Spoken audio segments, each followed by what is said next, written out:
Okay, so let's now proceed with column. Again, using group. Okay, let's have since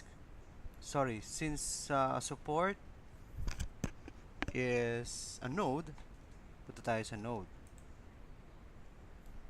Okay, then reaction. Then I'll right click, result setup. Remember sa ating spreadsheet, we have footing output. We need two sets of forces. This unfactored and this factored forces. Okay. Then create tayo ng another sheet between insert. Okay. Yan. So ito yung original footing output sa previous project. Gayahin natin yan. So ang kailangan natin is Fy, Fx, Fy, Mx, and Mz. Copyin ko siya dito. Paste. Meron din siyang yung where's that? Okay. If you will notice, where's that? Ito. These are the global Y, global X, and global Z. And then, ang required natin sa spreadsheet is Fy. So, minimize ko konti. Yan. We need Fy. Remember, we are talking about global here. So, Fy corresponds to, of course, force along global Y. Then, Mx will corresponds to moment about X. And Mz corresponds to moment about Z. Okay? So, punta tayo sa ating okay. Then, envelope 2. Dito na natin magagamit yung envelope 2. The unfactored forces. Okay? Then, of course, proceed tayo sa range.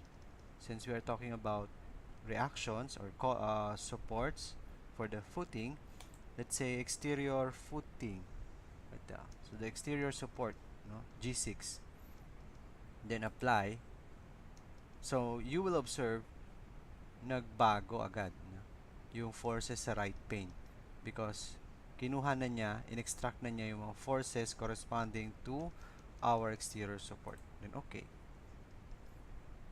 Then, according sa ating ebook, yung ginawa kong ebook, where's that? I'm sorry, naka-close pala siya. Dito. Yan. Then, to my ebook, pwede mong i-eliminate or i-hide yung mga naka-clutter na to, no, values na yan. Where's that? Hindi ko open.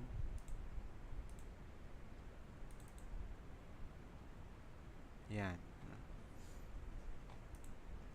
So, proceed dun sa footing. Isolated footing. Expand the bookmark. Okay.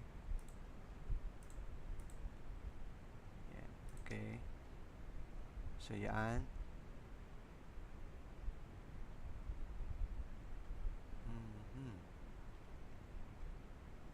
Yan. So, click post-processing. Yan. Click result, annotation, remove all. No? Para mag-hide siya. So, result, annotation, where's that? View value. Yan. Remove all. Okay. So, nawala na siya. Okay. So, para pag-click mo to, nakikita mo lang yung exterior supports. So, similar with the girder and column, click natin yung summary. Then, from there, extract natin yung kailangan natin. So, simply click, right-click, copy. And then, proceed ka dito, paste. Okay. So, again, what we need is the Fy, to, then Mx and Mz. Mx, then mz. Therefore, I will delete this. I will delete this. And I will delete this. Okay. Also, I will not need fx, delete. fc, delete. Then my, delete. Okay, then pagsama-samahin natin to. Okay, so you'll notice, yan yung mga unfactored load natin. Okay. But you don't need minimum fy. Okay.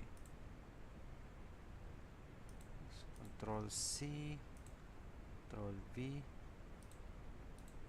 Control C, Control V, Control C, Control V. Okay. Then we'll repeat this same process para naman sa ating factored forces. This is for the factored. Okay. Then right click. By the way, let's investigate further. So itong maganda sa grouping, no? For example, which experience maximum Fy? This one. So pagka-click mo, nag-highlight kagad to. So nasa kanya yung maximum Fy. Because most likely yung earthquake, pag humampas pa kanan, so na-compress tong portion na to. Then for the minimum Fy, okay, ito naman, no? Okay, anyway, so therefore ito yung maximum Fy. About maximum Mz, again, halos lahat ang nag-govern talaga is earthquake. Okay. Next is the factored forces. So results, set up, envelope 1, apply.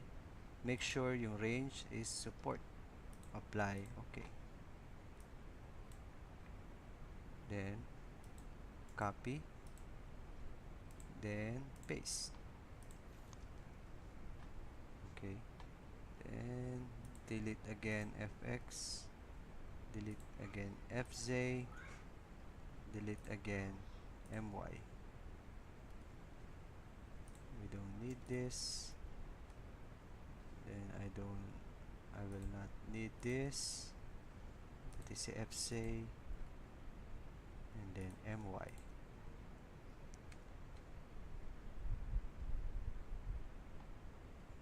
Okay. So Control C, Control B. Kopyahin ko to. Control C, Control V, Control C, Control V.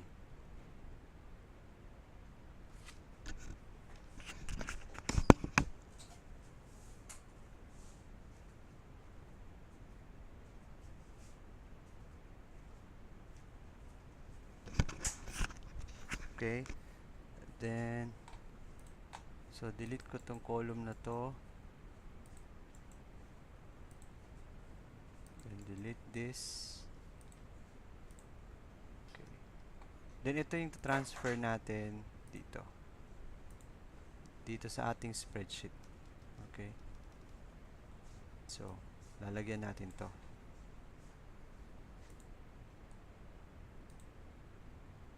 Okay, Control C. Punta ako sa F1. Alt ES V, no? Copy paste values. Okay. Next is Control C para naman sa factored forces. Okay. Paste values. Okay. Okay. So you can just copy paste itong mga to.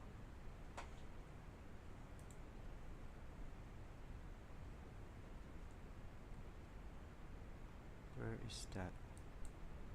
Sets of forces. Okay. Okay.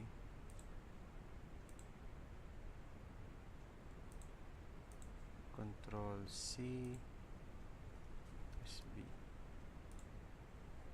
Yan. Control C. Paste values. Okay. Yan. Then, sorry, ito pala ay load combination. Of course, ito yung mga nag-govern na load combination.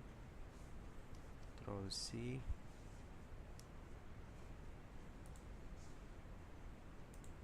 Control B. Control C. Control V. Control C. Control V. Then delete ko to. Okay. Then for the unfactored, ito naman yung nag-govern. Control C. Control P. Control C. Control V. Control C. Control V.